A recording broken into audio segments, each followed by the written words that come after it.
ನಮಸ್ಕಾರ. ಇವತ್ತಿನ ವಿಡಿಯೋ ಪುನಃ ಕೊರೋನಾ ಮಾರುಕಟ್ಟೆ ಕುಸಿಯಬಹುದೇ ಕ್ವಶನ್ ಮಾರ್ಕ್ ಹಾಕಿದ್ದೇನೆ. ನಾನು ಡಾಕ್ಟರ್ ಭರತ್ ಚಂದ್ರ. ವಿಡಿಯೋಗಳ ಉದ್ದೇಶ ಕನ್ನಡಿಗರ ಫೈನಾನ್ಷಿಯಲ್ ಎಜುಕೇಶನ್.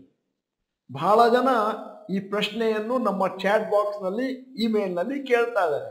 ಅದಕ್ಕೋಸ್ಕರ ಒಂದು ವಿಸ್ತೃತವಾದ ವಿಡಿಯೋ ಮಾಡಿದ್ದೇವೆ. ದಯವಿಟ್ಟು ವಿಡಿಯೋನ ಕೊನೆವರೆಗೂ ನೋಡಿ. ನೀವೇನಾದ್ರೂ ನಮ್ಮ ಚಾನಲ್ ಮೆಂಬರ್ ಅಲ್ಲ ಅಂತಂದ್ರೆ ಇದೀಗ ಸಮಯ ಸಬ್ಸ್ಕ್ರಿಪ್ಷನ್ ಬಟನ್ ಬೆಲ್ ಐಕಾನ್ ಒತ್ತಿ. ವಿಡಿಯೋ ಚೆನ್ನಾಗಿದ್ರೆ ಲೈಕ್ ಬಟನ್ ಒತ್ತೋದನ್ನು ಮರಿಬೇಡಿ. ವಿಡಿಯೋನ ಎಲ್ಲರಿಗೂ ಫಾರ್ವರ್ಡ್ ಮಾಡಿ. ಕಳೆದ ಕೆಲವು ದಿನಗಳಿಂದ ಕೋವಿಡ್-19 ಇನ್ಫೆಕ್ಷನ್ ಪುನಃ ಸ್ಪ್ರೆಡ್ ಆಗ್ತಾ ಇದೆ. ಭಾರತದ ಹಲವು ನಗರಗಳಲ್ಲಿ ಡೆಲ್ಲಿ, ಮುಂಬೈ, ಬೆಂಗಳೂರು ಮತ್ತೆ ಪಾರ್ಟ್ಸ್ ಆಫ್ ಗುಜರಾತ್, ಕೇರಳ, ಹರಿಯಾಣ ಇತ್ಯಾದಿ ಹೊಸ ಕೇಸುಗಳು ರಿಪೋರ್ಟ್ ಆಗಿದ್ದಾವೆ. ಆರೋಗ್ಯ ಇಲಾಖೆಯ ಅಧಿಕಾರಿಗಳು ಹೇಳ್ತಾ ಇದ್ದಾರೆ, ಒಂದಷ್ಟು ಕಾಶಿಯಸ್ ಆಗಿರಿ, ಆದರೆ ನೀವು ಅದಕ್ಕೋಸ್ಕರ ಭಯಪಡಬೇಡಿ. ಸಿಚುವೇಶನ್ ಸದ್ಯದ ಮಟ್ಟಿಗೆ ಅಂಡರ್ ಕಂಟ್ರೋಲ್ ಇದೆ. ಈಗ ಬಂದಿರುವಂತಹದ್ದು particular variant of Covid. Symptoms ಬಹಳ ಮೈಲ್ಡ್ ಇದೆ, ಮತ್ತೆ ಕೇಸಸ್ ಕೂಡ ಸದ್ಯದ ಮಟ್ಟಿಗೆ ಜಾಸ್ತಿ ಇಲ್ಲ. ವೈದ್ಯರು ಹೇಳ್ತಾರೆ, ಮುಂದಿನ ದಿನಗಳಲ್ಲಿ ಎಲ್ಲರೂ ಕೂಡ ಮಾಸ್ಕ್ ಅನ್ನು ಧರಿಸುವುದು ನಮ್ಮ ಆರೋಗ್ಯಕ್ಕೆ ಒಳಿತು. ಯಾಕಂತಂದ್ರೆ ಅದರ ಬಗ್ಗೆ ಕೇರ್ಲೆಸ್ ಆಗಿದ್ರೆ ಮುಂದಿನ ದಿನಗಳಲ್ಲಿ ಪಶ್ಚಾತ್ತಾಪ ಪಡಬೇಕಾಗಬಹುದು. ಮೊದಲು ಭಾರತಕ್ಕೆ ಕೋವಿಡ್ ಬಂದಾಗ 2020ರಲ್ಲಿ ಬಹಳ ಫಾಸ್ಟ್ ಆಗಿ ಸ್ಪ್ರೆಡ್ ಆಯಿತು. ಮತ್ತೆ ಫೆಬ್ರವರಿ ಮತ್ತು ಮಾರ್ಚ್ 2020ರಲ್ಲಿ ಮಾರುಕಟ್ಟೆ ಭಾರಿ ಪ್ರಮಾಣದಲ್ಲಿ ಕುಸಿತವನ್ನು ಕಾಣಿತು. ನಿಫ್ಟಿ ಅಂದಾಜು 38% ವರೆಗೂ ಕೆಳಗೋಯ್ತು. ಆದರೆ ಒಮ್ಮೆ ಕೋವಿಡ್ನಲ್ಲಿ ಜಾಸ್ತಿ ಡ್ಯಾಮೇಜ್ ಆಗಲ್ಲ ಅಂತ ಗೊತ್ತಾದ್ಮೇಲೆ 3-4 ತಿಂಗಳ ಒಳಗಾಗಿ ಒಳ್ಳೆಯ ರಿಕವರಿ, ಚೇತರಿಕೆಯನ್ನು ಕಂಡಿತು. ಮತ್ತೆ ದೊಡ್ಡ ಪ್ರಮಾಣದಲ್ಲಿ ಮಾರುಕಟ್ಟೆ ಮೇಲಕ್ಕೋಯ್ತು. ಅದರಿಂದಾಗಿ ಬಹಳಷ್ಟು ಹೊಸ ಹೂಡಿಕೆದಾರರು, ರಿಟೇಲ್ ಇನ್ವೆಸ್ಟರ್ಸ್ ಮಾರುಕಟ್ಟೆಗೆ ಲಗ್ಗೆ ಹಾಕಿದ್ರು. ಯಾಕಂದ್ರೆ ಶಾರ್ಟ್ ಟೈಮ್ ನಲ್ಲಿ ಮಾರುಕಟ್ಟೆ ಬಹಳಷ್ಟು ಮೇಲಕ್ಕೆ ಹೋಗಿತ್ತು. ಇವತ್ತು ಬಹಳಷ್ಟು ಜನ ಅದೇ ಪ್ರಶ್ನೆ ಕೇಳ್ತಾ ಇದ್ದಾರೆ. ಲಾಸ್ಟ್ ಟೈಮ್ 38% ಬಿದ್ದಿತ್ತು, ಇವಾಗ ಏನಾದರೂ ಕೊರೋನಾ ಕೇಸ್ಗಳು ಉಲ್ಬಣ ಆದ್ರೆ ಆ ರೀತಿ ಕೆಳಕ್ಕೆ ಹೋಗುವುದು. ಷೇರು ಮಾರುಕಟ್ಟೆಯಲ್ಲಿ ಒಂದು ವಿಚಾರವನ್ನು ಬಹಳ ವರ್ಷದಿಂದ ನಾವು ಗಮನಿಸಿದ್ದೇವೆ.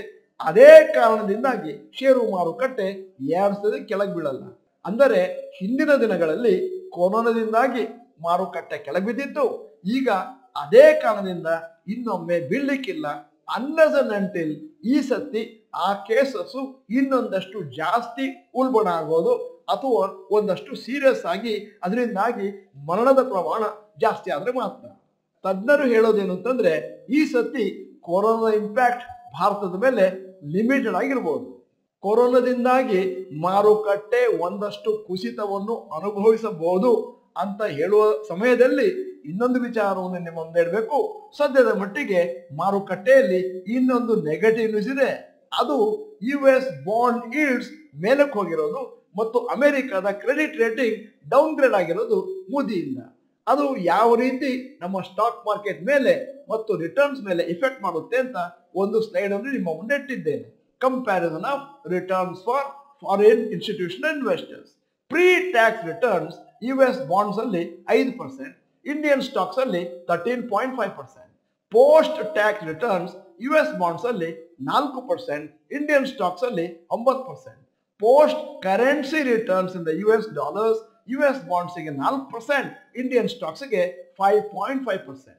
ಇದೇನಿದು post currency returns in US dollars ಅಂತಂದ್ರೆ ವರ್ಷ ಒಂದಷ್ಟು ರುಪಿ ಡಿವ್ಯಾಲ್ಯೂಯೇಷನ್ ಆಗುತ್ತೆ ಮತ್ತು ಡಾಲರ್ ಸ್ಟ್ರೆಂಥನ್ ಆಗುತ್ತೆ. ಅದರಿಂದಾಗಿ ಇಲ್ಲಿ ಹಣ ಹಾಕೋರಿಗೆ ಆ ಲಾಸ್ ಅನ್ನು ಕೂಡ ಅವರ ಗಮನದಲ್ಲಿ ಇಟ್ಕೋಬೇಕಾಗತ್ತೆ.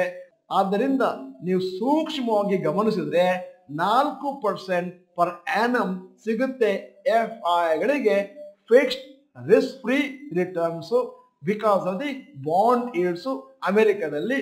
ಮತ್ತೆ ಭಾರತದಲ್ಲಿ ಹೈ ರಿಸ್ಕ್ ತಗೊಂಡ್ಮೇಲೆ 5.5 to 6% ವರೆಗೂ ಅವ್ರ ರಿಟರ್ನ್ಸ್ ಬರಬಹುದು. ಅದರಿಂದಾಗಿ ಭಾರತದ ಸ್ಟಾಕ್ ಮಾರ್ಕೆಟಿಗೆ ಅವರು ಹಣವನ್ನು ಹಾಕೋ ಬದಲಾಗಿ ಸ್ವಲ್ಪ ಹಣವನ್ನು ಅವರು ಅಮೆರಿಕದ ಬಾಂಡ್ಗಳಲ್ಲಿ ತೊಡಗಿಸುವಂತ ಎಲ್ಲಾ ಸಾಧ್ಯತೆಗಳು ಇದ್ದಾವೆ. ಇವತ್ತಿನ ಈ ನನ್ನ ಸ್ಲೈಡ್ ನಲ್ಲಿ ನಾನು US ಅಲ್ಲಿ 4% ನೆಟ್ ಬಾಂಡ್ ಈಲ್ಡ್ ಸಿಗ್ಬೋದು ಅಂತ ಹೇಳಿದ್ದೇನೆ. ಸಾಮಾನ್ಯವಾಗಿ ಸಿಕ್ಕೋದು 3%. ಅದಕ್ಕೋಸ್ಕರ ಅಮೆರಿಕದಲ್ಲಿ ಹಣ ಹಾಕೋದು ಜಾಸ್ತಿ ಫಲಕಾರಿಯಾಗುತ್ತೆ FIಗಳಿಗೆ. ಮೊನ್ನೆ ಶುಕ್ರವಾರ ಅಮೆರಿಕನ್ ಮಾರುಕಟ್ಟೆ 1% ಕೆಳಗೆ ಬಿತ್ತು. ಯಾಕಂದ್ರೆ ಅಮೆರಿಕದ ಪ್ರೆಸಿಡೆಂಟ್ ಅವರು ಯುರೋಪಿಯನ್ ಯೂನಿಯನ್ಗೆ ಹೆದರಿಸಿದ್ರು, 50% ಟ್ಯಾರಿಫ್ ಆಗ್ತೇವೆ 1ನೇ ತಾರೀಕು ಜೂನ್ 2025ರಿಂದ.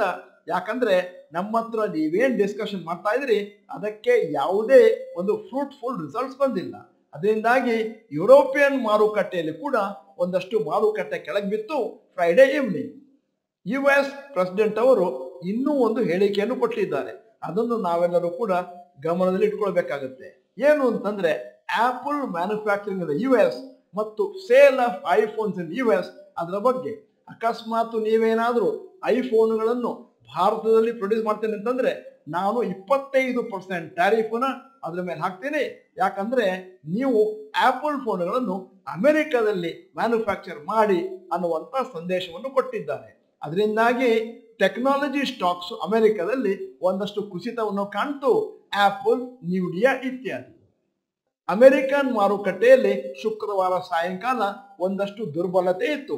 ಆದ್ರಿಂದ ಬಹುಶಃ ಮಂಡೇ ಮಾರ್ನಿಂಗ್ ಭಾರತದ ಮಾರುಕಟ್ಟೆಯಲ್ಲಿ ಕೂಡ ಈ ಒಂದು ದುರ್ಬಲತೆಯನ್ನು ನಾವು ಮತ್ತೆ ನೋಡಬಹುದು. ನಮ್ಮ ಯೂಟ್ಯೂಬ್ ವಿಡಿಯೋಗಳಲ್ಲಿ ನಾವು ಸತತವಾಗಿ ಜುಲೈ 2024ರಿಂದ ಹೇಳ್ತಾ ಬರ್ತಾ ಇದ್ದೇವೆ, ಭಾರತದ ಮಾರುಕಟ್ಟೆ ಕುಸಿತವನ್ನು ಕಾಣ್ಬೋದು, ಕರೆಕ್ಷನ್ ಅನ್ನು ಕಾಣ್ಬೋದು, ಕನ್ಸಾಲಿಡೇಷನ್ ಅನ್ನು ಕಾಣ್ಬೋದು. ಆ ಸಂದರ್ಭದಲ್ಲಿ ಎಲ್ಲರೂ ನಾವು ಹೇಳಿದ್ದನ್ನ ಜೋಕ್ ಆಗಿ ತೋಳ್ತಾ ಇದ್ರು. ಯಾಕಂದ್ರೆ ಎಲ್ಲರೂ ಮಾತಾಡ್ತಿದ್ದು ಇನ್ನೇನು ನಿಫ್ಟಿ ಹೋಗಿ 50,000 60,000 ತಲುಪುತ್ತೆ, ಆದರೆ ಕರೆಕ್ಷನ್ ಆಗುತ್ತೆ ಅಂತ ಪ್ರಥಮವಾಗಿ ಪ್ರಿಡಿಕ್ಷನ್ ಭವಿಷ್ಯವಾಣಿಯನ್ನು ನುಡಿದದ್ದು ನಾವು ಮಾತ್ರ ಅಂತ ಹೇಳಲಿಕ್ಕೆ ಬಹಳ ಖುಷಿ ಪಡ್ತೇವೆ. ಇದೀಗ ಮೊದಲ 6 ತಿಂಗಳು 2025ರಲ್ಲಿ ಕಳೆದು ಹೋಗಿದೆ. ಇನ್ನೂ 6 ತಿಂಗಳು ಬಹುಶಃ ಮಾರುಕಟ್ಟೆ ಇದೇ ತರನೇ ಸೈಡ್ ವೇಸ್ ಮೂವ್ಮೆಂಟ್ ಅಲ್ಲಿ ಇರಬಹುದು ಮತ್ತು ಏನಿದ್ದರೂ ಕೂಡ ಗ್ರಾಜುವಲ್ ಆಗಿ 2026ರಲ್ಲಿ ಹೊಸ ನ್ಯೂ ಹೈಸ್ ಅನ್ನ ಕಂಡುಕೊಳ್ಳಬಹುದು ಅನ್ನುವಂಥದ್ದು ನಮ್ಮ ಅಭಿಪ್ರಾಯ ಮತ್ತು ಇತರ ತಜ್ಞರ ಅಭಿಪ್ರಾಯ ಕೂಡ ಹೌದು. ನಾವೇನೋ ಮಾರುಕಟ್ಟೆ ಬಗೆಗೆ ಒಂದಷ್ಟು ಭವಿಷ್ಯವಾಣಿಯನ್ನು ನುಡಿದ್ರೂ ಕೂಡ ಮುಂದಿನ ದಿನಗಳಲ್ಲಿ ಮಾರುಕಟ್ಟೆ ಮೇಲಕ್ಕೆ ಹೋಗುತ್ತೋ ಕೆಳಕ್ಕೆ ಹೋಗುತ್ತೋ ಅನ್ನೋದನ್ನು ಡಿಸೈಡ್ ಮಾಡೋದು US ಪ್ರೆಸಿಡೆಂಟ್ ಮತ್ತು ಅವರು ತೆಗೆದುಕೊಳ್ಳುವ ಕ್ರಮಗಳ ಮೇಲೆ. ವಿಡಿಯೋದ ಕೊನೆಯಲ್ಲಿ ಇವತ್ತಿನ ವಿಡಿಯೋಗೆ ಸಂಬಂಧಪಟ್ಟ ಹಾಗೆ ಒಂದು ಪ್ರಶ್ನೆ ಕೇಳ್ತಾ ಇದ್ದೇನೆ, ದಯವಿಟ್ಟು ನಿಮ್ಮ ಅಭಿಪ್ರಾಯವನ್ನು ನಮಗೆ ತಿಳಿಸಿ. ಭಾರತದಲ್ಲಿ ಕೋವಿಡ್ ಕೇಸ್ಗಳು ಬಂದರೆ ನೆಗೆಟಿವ್ ಇಂಪ್ಯಾಕ್ಟ್ ಆಗುತ್ತಾ ಇಂಡಿಯನ್ ಸ್ಟಾಕ್ ಮಾರ್ಕೆಟಿಗೆ? ಎಸ್ ಅಥವಾ ನೋ ಅಂತ ಟೈಪ್ ಮಾಡಿ. ನೀವು ಡಾಕ್ಟರ್ ಭರತ್ ಚಂದ್ರ ಇನ್ಸ್ಟಿಟ್ಯೂಟ್ ಕನ್ನಡ ಚಾನೆಲ್ ಮೆಂಬರ್ ಅಲ್ಲ ಅಂತಂದ್ರೆ ಇದೀಗ ಸಮಯ, ಸಬ್ಸ್ಕ್ರಿಪ್ಷನ್ ಬಟನ್, ಬೆಲ್ ಐಕಾನ್ ಒತ್ತಿ ವಿಡಿಯೋನ ಎಲ್ಲರಿಗೂ ಕಳಿಸ್ಕೊಡಿ. ನಮಸ್ಕಾರ.